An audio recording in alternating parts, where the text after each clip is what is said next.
Ining pantuhina sayaw nin Bicolon, sayaw na minok na inot pang panahon.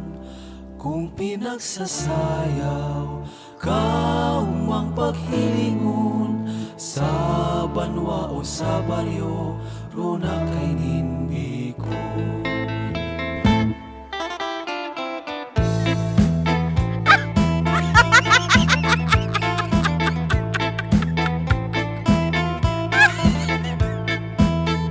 Panibagong araw, panibagong adventure na naman ang ating gagawin. Dito lang yan sa Pinoy Outsider.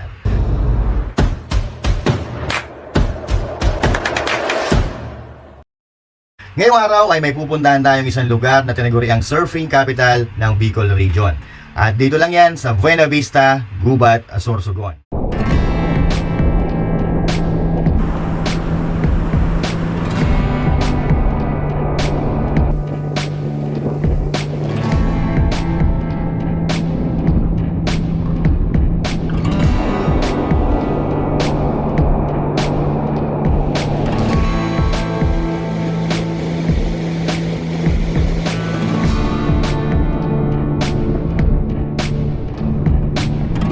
Nag-rent nga pala kami dito ng isang maliit na resort na pwede magkasya ang dalawang pamilya dahil kasama namin dito ang pamilya ko at pamilya ng asawa ko. May isang room na concrete with aircon at meron din silang kubo style na kasya ang 6 na tao. Kumpleto na rin dito ang gamit sa pagluluto, magdadala ka na ng pagkain, lulutuin at all goods in the hoods na. At kung hindi ka kasya lahat sa rooms na available dito, abay pwede ka rin dito magtayo ng tent tulad ng ginawa namin dahil napakalawak ng space sa harap ng resort na ito.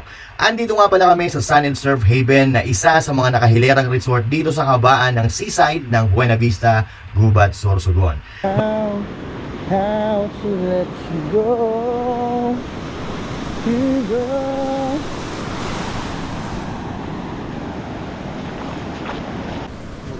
Style Manila.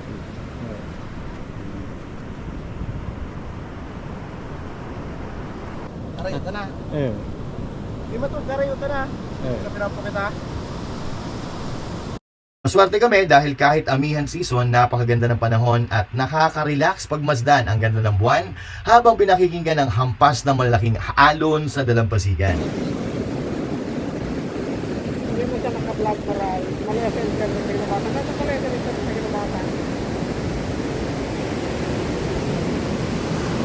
At syempre, hindi na mawawala ang kwentuhan, inuman, sa mga ganitong pagkakataon kasama ang pamilya na minsan mo lang makita dahil namumuhay ka ng malayo sa kanila.